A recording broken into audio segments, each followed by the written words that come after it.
The local gang had been using the shopping center parking lot for drug deals and intimidation, but security guard Carlos Mendez was the first to understand their operational pattern.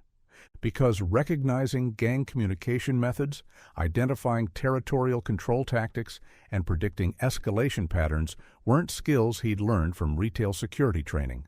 They were techniques he'd mastered during 8 years as an undercover DEA agent whose gang infiltration work had dismantled criminal organizations across 3 states. Carlos Mendez had been working security at the Eastside Shopping Plaza for 4 years, and in that time, he'd become more than just a guard. He'd become a fixture in the community. The small shopping center served a diverse neighborhood where families did their weekly grocery shopping, teenagers hung out after school, and small business owners worked long hours to build better lives for their families. At 44, Carlos carried himself with the quiet confidence of someone who had seen difficult situations and knew how to handle them without creating unnecessary drama. Medium build, graying beard, and the kind of steady presence that made business owners feel secure and troublemakers think twice. He wore his uniform with professional pride and moved through the shopping center with the methodical awareness of someone who understood that security was about preventing problems, not just responding to them. The shopping center itself was typical of strip malls across America. A grocery store anchored one end, with smaller businesses filling the spaces between. A family restaurant, a check-cashing service, a cell phone repair shop, a beauty salon, and a few other enterprises that served the local community's daily needs. Nothing glamorous, but essential to the people who depended on these services. What made Carlos different from typical retail security was his understanding of how criminal organizations operated in community settings. While other guards focused on shoplifting and parking violations, Carlos found himself automatically analyzing territorial behaviors, communication patterns, and the subtle signs that indicated when legitimate community activities were being displaced by criminal enterprises. The gang problem had started about 18 months ago.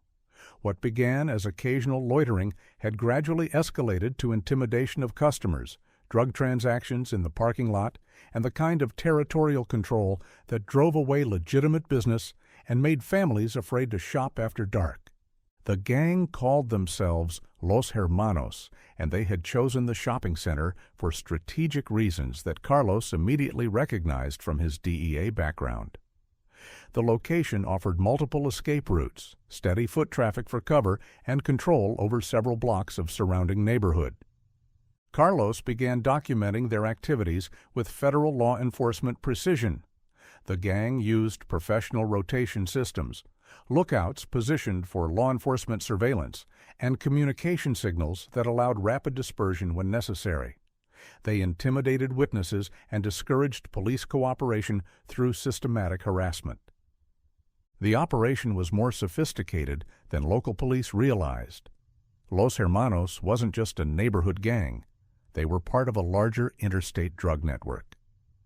Carlos recognized the organizational structure because he'd infiltrated similar operations during his DEA years. The drug transactions followed professional protocols with access to significant supply networks that required federal resources to investigate effectively. But the most concerning element was the territorial control. Los Hermanos was systematically intimidating community members, forcing business owners to pay protection money, and driving away the families who had used the shopping center safely for years. Carlos's DEA background gave him insights that local police couldn't access through conventional surveillance.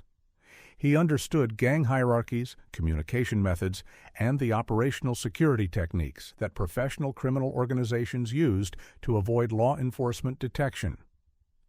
During his 8 years with the DEA, Carlos had specialized in undercover gang infiltration, the dangerous work of penetrating criminal organizations from within to gather intelligence on leadership structures, drug sources, and operational methods. He'd worked cases in Los Angeles, Phoenix, and Denver, building prosecutions that had dismantled organizations responsible for distributing millions of dollars worth of narcotics annually. The skills required for undercover gang work were unique within federal law enforcement. Carlos had learned to read body language, decode criminal communications, and predict violent escalations with a kind of precision that kept undercover agents alive in extremely dangerous situations. He understood how gangs recruited members, established territorial control, and used intimidation to maintain operational security. Most importantly, Carlos knew how to gather criminal intelligence without triggering the counter-surveillance methods that sophisticated gang operations use to identify law enforcement threats. His current position as shopping center security provided perfect cover for the kind of long-term observation that effective gang investigations required. Carlos began building a comprehensive intelligence package on Los Hermanos. He documented their hierarchy, identified key members and their roles, tracked their operational patterns, and analyzed their communication methods.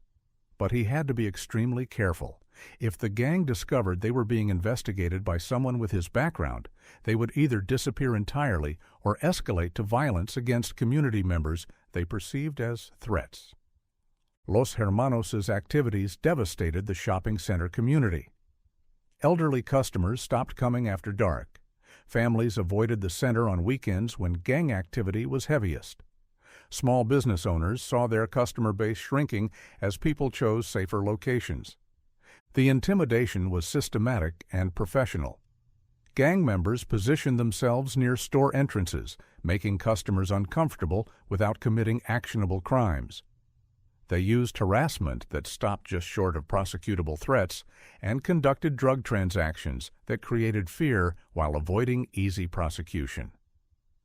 Local police couldn't effectively address an organization that understood police procedures and had developed counter-surveillance techniques. Business owners were caught between needing security and fearing retaliation, afraid to cooperate with investigations because they knew Los Hermanos would interpret law enforcement cooperation as betrayal deserving violent response. Carlos's breakthrough came when he identified connections between Los Hermanos and larger drug distribution networks that he'd investigated during his DEA years. The gang wasn't just local criminals. They were part of an interstate operation that moved narcotics from Mexican cartels through American cities using neighborhood gangs as distribution points. This realization meant the case fell under federal jurisdiction and could be investigated using the resources of a DEA Organized Crime Drug Enforcement Task Force. Carlos reached out to his former supervisor, Special Agent Maria Santos, who now ran multi-state gang investigations for the DEA's regional office. "Carlos, this is exactly the kind of community-level intelligence we need to build cases against these distribution networks," Agent Santos explained during their secure phone conversation. "We can track the drugs to their sources, but we need someone inside their operational territory to document how they maintain local control." The DEA wanted Carlos to continue his security work while serving as an intelligence asset for their ongoing investigation into the interstate drug network. He would document Los Hermanos' activities, identify their connections to larger criminal organizations, and provide real-time intelligence on their operational methods. In exchange, the DEA would provide federal resources for a comprehensive takedown that would dismantle the entire network and ensure community safety. It was dangerous work. Gang organizations used extreme violence against perceived law enforcement threats, and Carlos's cover as shopping center security wouldn't protect him if his true background was discovered. But he had the experience and training needed to manage the risks, and he understood that federal intervention was the only way to permanently resolve the community's gang problem. Over the next 3 months, Carlos conducted a sophisticated intelligence operation while maintaining his routine security duties. His legitimate access to every area of the shopping center allowed him to observe gang activities, document their communication methods, and identify connections between local operations and interstate drug distribution. The intelligence revealed that Los Hermanos was more significant than local law enforcement realized. The gang served as a distribution point for a network that moved narcotics from Mexico through major American cities to smaller communities. Their territorial control was part of a strategy to establish secure distribution points without law enforcement interference. Carlos's DEA training allowed him to recognize patterns that conventional surveillance would miss. He identified communication signals, documented drug shipment patterns, and tracked financial flows connecting local operations to interstate criminal networks. Most importantly, Carlos gathered evidence of intimidation and violence that Los Hermanos used to maintain community control, documenting threats against business owners and protection schemes that forced local entrepreneurs to pay tribute. The DEA's takedown operation was planned as a coordinated strike against the entire drug distribution network, not just the local gang members at the shopping center. Carlos's intelligence had identified Los Hermanos as one node in a criminal enterprise that extended across multiple states, and federal agents wanted to dismantle the entire organization simultaneously to prevent key figures from escaping or destroying evidence. Carlos's role during the operation was to provide real-time intelligence on gang activities at the shopping center while maintaining his cover until federal agents were in position for arrests. He used covert communication devices to coordinate with DEA tactical teams, ensuring they had complete situational awareness of gang member locations and potential civilian safety concerns. The operation began at dawn on a Tuesday, when most gang members would be present for their weekly coordination meeting in the shopping center parking lot. DEA agents arrested Los Hermanos leadership simultaneously with raids on drug storage facilities, money laundering operations, and gang territories in 6 different cities. At the shopping center, Carlos coordinated with federal agents to ensure that arrests were conducted safely, without endangering business owners or early morning customers. His intelligence allowed agents to anticipate gang members' likely responses and prevent any attempts to destroy evidence or flee the scene. The results were spectacular. 47 arrests across multiple states, including Los Hermanos leadership and their connections to interstate drug distribution networks. Seizure of over $2 million in cash, significant quantities of narcotics, and evidence that led to additional prosecutions of cartel suppliers and money laundering operations. The aftermath of the federal operation revealed Carlos's role to his shocked colleagues and the shopping center community. The reliable security guard who had worked quietly to protect local businesses was actually a former DEA special agent whose undercover expertise had dismantled one of the region's most dangerous criminal organizations. Business owner Maria Gonzalez, who ran the family restaurant where Carlos often bought his lunch, was the first to understand what had happened. "Carlos, you've been protecting all of us while building a federal case against these criminals," she said during the community meeting held after the arrests. "We knew you were good at your job, but we didn't know you were saving our neighborhood." Shopping center manager Robert Kim struggled to process the scope of Carlos's work. "You've been conducting a DEA investigation for months while handling routine security duties. How did you manage to keep this operation secret while still doing your job?" "That's exactly why it worked," Carlos explained to the gathered business owners and community members. "If I had approached this as a former federal agent, the gang would have detected the threat and either disappeared or escalated their violence against community members. But as a security guard with good observational skills, I could gather intelligence without triggering their counter-surveillance protocols." Agent Santos arrived at the shopping center to personally thank Carlos for his work and to address community concerns about future safety. "Special Agent Mendez's intelligence work was essential to this operation's success," she announced.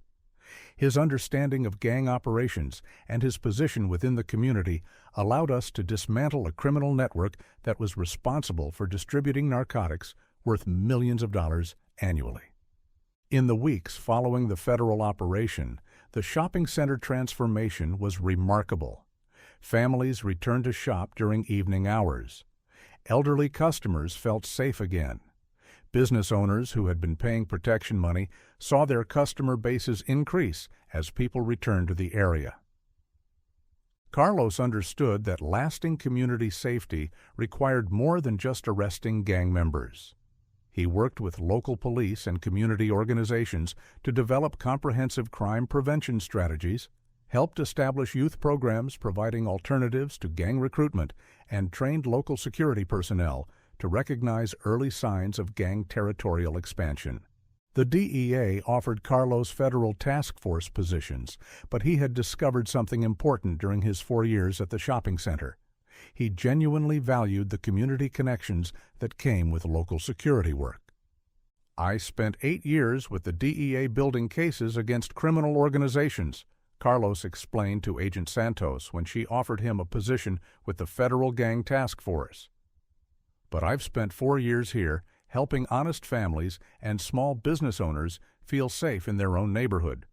Both kinds of service matter, but this feels more like protection than prosecution." Carlos decided to stay with the shopping center, but with an expanded role that recognized his expertise.